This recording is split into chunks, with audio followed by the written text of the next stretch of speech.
ইরানের সাথে চলমান যুদ্ধে শত শত কোটি ডলার ক্ষতির মুখে যুক্তরাষ্ট্র। মধ্যপ্রাচ্যে দেশটির ইতিহাসে অন্যতম ব্যয়বহুল অভিযান হতে যাচ্ছে এটি। এরই মধ্যে বেশ কিছু যুদ্ধবিমান ড্রোন হারানোর পাশাপাশি হামলার শিকার একাধিক মার্কিন রাডার। রণক্ষেত্রেই এখন পর্যন্ত ক্ষতির পরিমাণ প্রায় $3 বিলিয়ন। গত ডিসেম্বর থেকে ১৯ মার্চ পর্যন্ত তাদের অপারেশন এপিক ফিউরিকে কেন্দ্র করে মোট ব্যয় আনুমানিক $23 বিলিয়ন বেশি।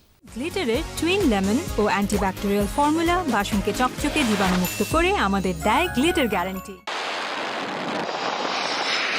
ইরান যুদ্ধ শুরুর একদিন পর কুয়েতের আকাশে ভূপাতিত হয় ৩টি মার্কিন F-15E স্ট্রাইক ঈগল। পেন্টাগন দাবি করে কুয়েতের প্রতিরক্ষা বাহিনী ভুল করে ঘটিয়েছে ঘটনা। তবে কারণ যেটাই হোক, এতে ক্ষতির শিকার যুক্তরাষ্ট্রই। কুয়েতে ৩টি যুদ্ধবিমান হারানোর পর ইরাকের আকাশে মুখোমুখি সংঘর্ষ হয় দুটি KC-135 রিফুয়েলিং বিমানের। সৌদি আরবে ইরানের মিসাইল ড্রোনের আঘাতে ক্ষতিগ্রস্ত হয়েছে একই মডেলের আরও 5টি আকাশযান। IRGCর হামলার শিকার হয়েছে একটি F-35 যুদ্ধবিমানও। উল্লেখযোগ্য সংখ্যক MQ-9 রিপার ড্রোনও হারিয়েছে দেশটি। কৌশলী ইরান যুক্তরাষ্ট্রের প্রতিরক্ষা ব্যবস্থা দুর্বল করতে ব্যাপক হামলা চালিয়েছে রাডার সিস্টেমে। কাতার ও জর্ডানে 2টি রাডার ধ্বংসও করেছে তারা। বাহরাইনে মার্কিন নৌবাহিনীর 5th ফ্লিট সদর দপ্তরে হামলায় 2টি স্যাটেলাইট কমিউনিকেশন টার্মিনাল এবং বেশ কয়েকটি বড় ভবন ধ্বংস হয়েছে। অগ্নিকাণ্ডের জেরে ক্ষয়ক্ষতির শিকার হয়েছে বিশ্বের সবচেয়ে বড় রণতরী USS জেরাল্ড আর ফোর্ড, যেটিকে বর্তমানে গ্রিসে নোঙর করা হয়েছে।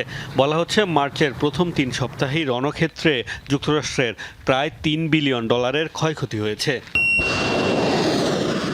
এ তো গেল কেবল রণক্ষেত্রে ক্ষয়ক্ষতির হিসাব।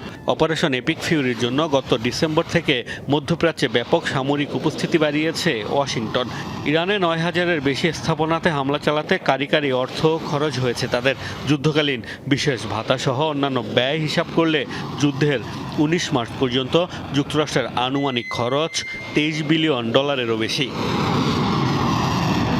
সেনাদের মূল বেতন, প্রশিক্ষণ ব্যয়, সামরিক সরঞ্জামের ক্রয় মূল্য সহ অন্যান্য নিয়মিত ব্যয় এই হিসাবে রাখা হয়নি। বলা হচ্ছে স্বল্পমেয়াদী যুদ্ধের হিসাবে এটি মধ্যপ্রাচ্যে মার্কিন ইতিহাসের অন্যতম ব্যয়বহুল অভিযান। যুদ্ধ আরও দীর্ঘায়িত হলে দেশটির অর্থনীতিতে চাপ আরও বাড়বে বলে মত বিশ্লেষকদের।